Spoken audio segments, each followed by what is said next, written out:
Hello everyone, it's Miss Catherine. I have missed you all so much and I thought it'd be fun for us to do a project together. Now, I have sent you a package that includes materials and notions for you to make this cute ruffle top that includes a nice little tie detail at the bottom. I want you to go ahead and get your materials out so we can get started. Included in your package is your fabric. I will be using this light blue chambray and also 1/4 inch elastic. In addition to your package, find a loose fitting t-shirt. We will use this to make our pattern for the blouse. Take your fabric and fold both raw edges to the center. Your folded edges should be on the outer edge. Lay your t-shirt out and smooth out all the wrinkles. Take the sleeves and fold them on their seam line inward towards the back. After you've done that, go ahead and fold your t-shirt in half. Okay, next I'm going to take my t-shirt and put it 1 inch away from one of the folded edges. Put it as close to the top of the fabric as you possibly can. Now I'm going to fold down the neck edge of my t-shirt to create the top of the blouse. I'll show you that again.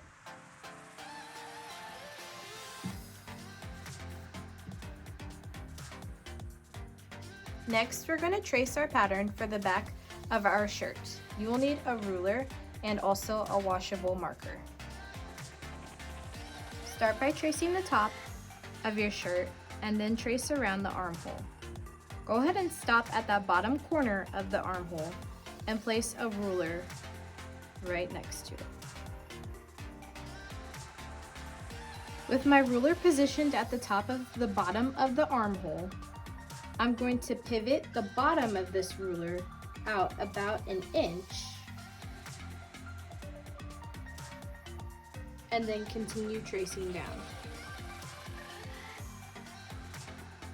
For the bottom of your shirt, go ahead and add 1 inch onto your t-shirt, connecting it to your side line that you just drew.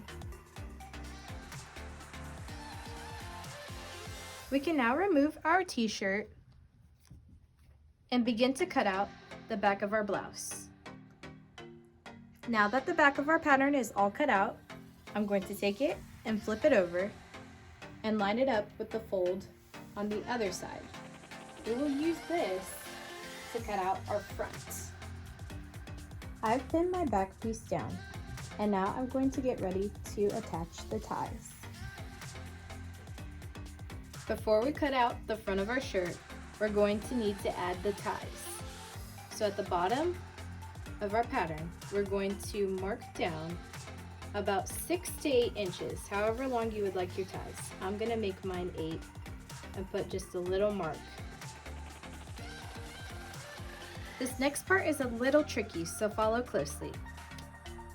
To finish off the front pattern, I'm going to start tracing from that corner on the side and gradually curve until I meet up with that dot that I marked earlier at 8 inches. Before we unpin the front and the back of our blouse, we will need to make a small cut from the tip of our ties to the hem of the front fold. Now I've already made the cut, but I just cut right up the fold and stopped once I got to the tip. Don't go any further and only cut the front of your blouse that has the tie section, not the back. You should now have 2 pieces that are cut out. The back that looks like this, and the front that looks like this. The last thing we need to do is make a ruffle for our blouse. You'll want to take either the front or back that you've already cut out and measure from the top to the bottom of your armhole. Whatever that measurement is, add another 1/2 inch. Mine is 7.5 inches. I'm going to add another 1/2 inch, which gives me 8 inches.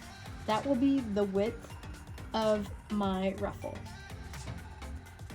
Measure from one armhole to the other at the top to find the length of your ruffle.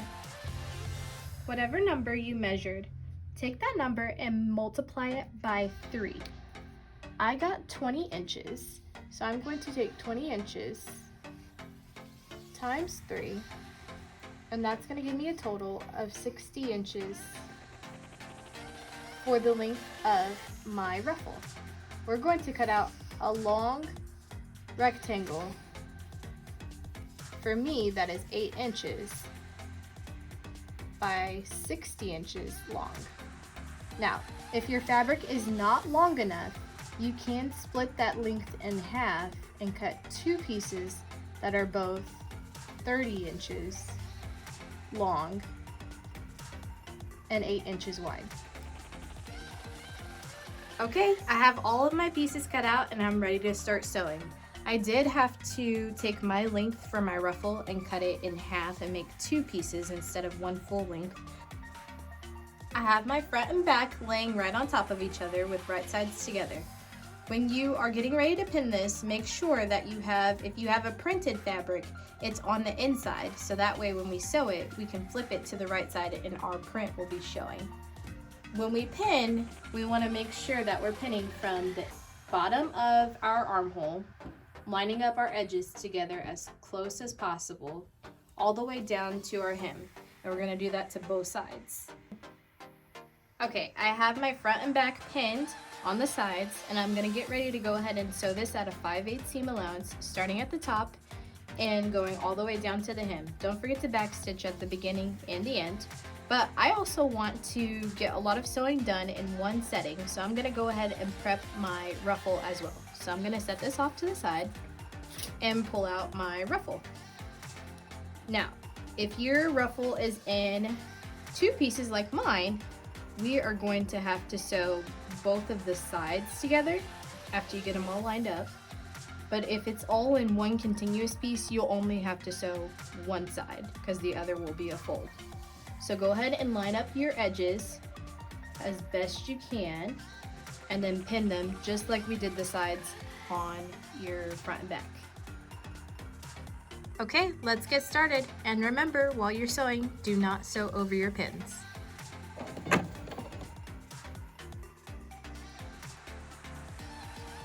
Okay, so I have sewn all of my sides together and I made sure to backstitch at the beginning and the end.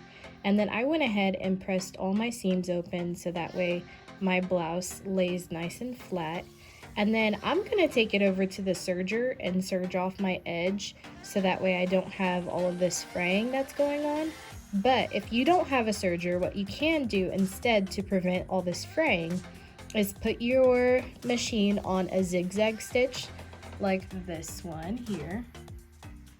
Or you can also put it, if you have a stitch like number 30 on my machine, that's also a great stitch to use in place of a serger. Here's what the zigzag is going to look like when I use it to encase my edge so I can prevent that fraying from going on. I'm going to keep my stitch lined up with the edge of my foot and just sew all the way down, the same as I would as I was sewing the straight stitch. With my sides all sewn together on my ruffle and also my top, I am now ready to start hemming it. After we hem it, then we can put it together a lot faster. So the first thing I'm gonna start dealing with is the ties. I'm gonna go ahead and put this on the machine, and just like we were talking about the zigzag stitch, we're gonna create a zigzag stitch just along this whole edge, this inner V, and then along this edge as well. After that, we're gonna use that little edge as a guide to roll in and do a narrow hem and then do a straight stitch. I'll go show you this on the machine. All right, my machine is set to a zigzag stitch and I'm gonna sew right on the edge of that inner V of my ties.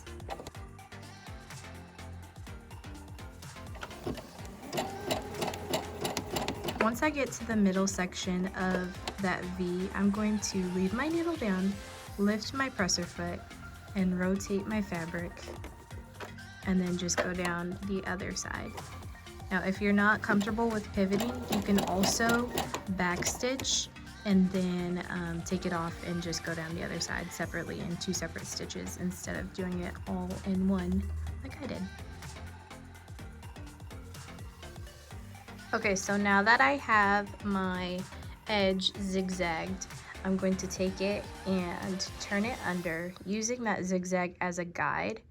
I'm just gonna roll it under just ever so slightly, about 1/4 of an inch, and then take some pins and pin it down.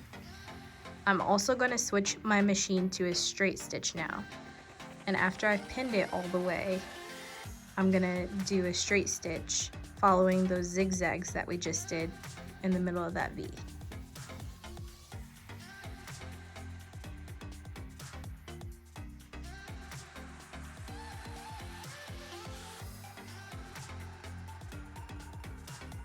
So this is what our blouse should look like so far. We have our sides completed.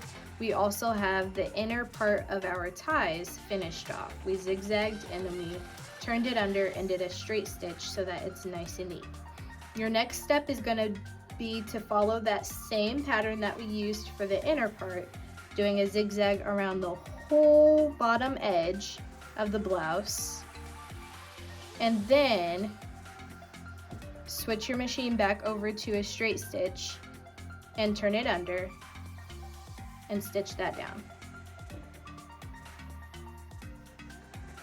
Along with completing the hem, you need to finish off your armholes in the same manner. So go ahead and finish those off from one side all the way to the other with a zigzag stitch, and then turn it under and complete it with a straight stitch. Now, if you have a serger, instead of doing the zigzag stitch on your sewing machine, you can use your serger, which I am going to go ahead and go do. Okay, so I have serged all the way around the hem of my blouse. I've also serged the armholes, and I know that many of you are gonna zigzag, but I wanted to show you how to finish off your ties. Instead of turning your zigzag or serging just under like this, that's gonna be really hard to sew. And I would rather you just fold it down about 3/4 of an inch and then turn under your serging or zigzag, and that will be a lot easier for you to sew, and it will also create a nicer professional look. Okay, so I have hemmed my blouse completely, and now I'm going to hem the ruffle in the same like manner. So I've already taken one side of the ruffle and serged it, or you can zigzag it, and now I'm just going to turn it under and hem just like I did with the blouse. Don't forget to backstitch, and remember, we are only hemming one side of the ruffle. Now we're ready to attach the ruffle. First, we're going to need to make some marks just to indicate and make sure that we're matching everything up and aligning it perfectly. So I'm going to take my ruffle and fold it in half, nice and neat. And then I'm going to take my scissors after I make sure that this is in half, and I'm going to make a small snip, very, very small, on that fold. Okay, I have a small snip there. I'm also going to do that with my blouse. I'm going to fold it in half. Again, make sure that it is folded in half. Smooth it out and make a small snip. Do not cut too deep. We're going to use these notches to make sure that everything is aligned correctly. Take the blouse and put it on the inside of your ruffle.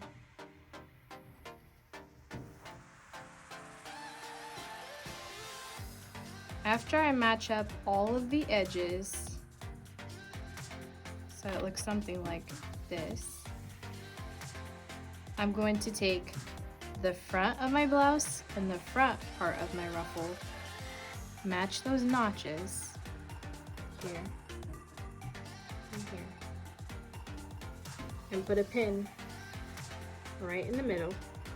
And then I'm gonna pin all the way to the edge and all the way to the other edge. Do the same for the back.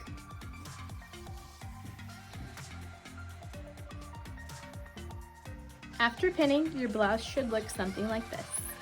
Now we're gonna take it to the machine and sew all the way around at a 5/8 seam allowance. Don't forget to backstitch, and as always, don't sew over your pins.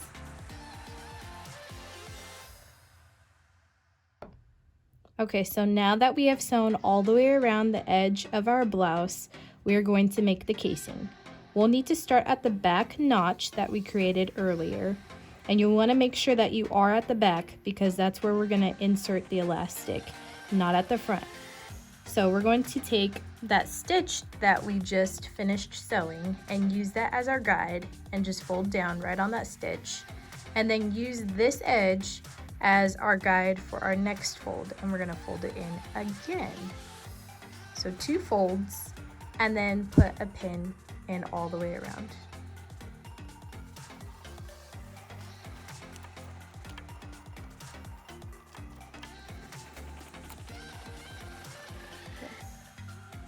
Okay, I'm ready to sew my casing, but before I do that, I need to make a clear indication of where my opening will be. So I'm gonna take, this was my center back where that notch was. I'm gonna take 2 pins and put them about, oh, maybe about an inch or so away from each other. And then I like to take 1 pin and put it sideways. This just helps me remember not to close up this part. So we're gonna sew all the way around, starting on this side, and come back and stop here, leaving about an inch and a half opening where we have not sewn, so that way we can insert our elastic. This time we're gonna sew at 1/2 inch seam allowance, and remember, do not sew over your pins. We're almost done. We just need to take our elastic and pull it through our casing that we just finished sewing. Now, I have taken a small safety pin and pinned it through one end, so that way it can fit through our opening that we left.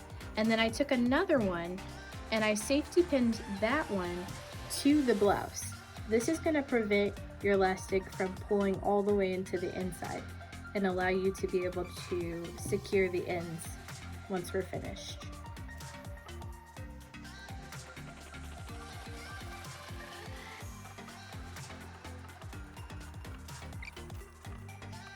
Now that I've pulled my elastic through the other side, I'm gonna pull it tight so that way the top of the blouse kind of starts to scrunch. And then now is time for us to try it on.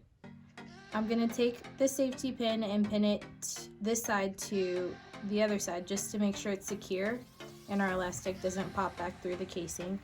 And then just go try it on and see if you like where the blouse sits. If you want it to be tighter, that will make the neckline come up closer to your neck.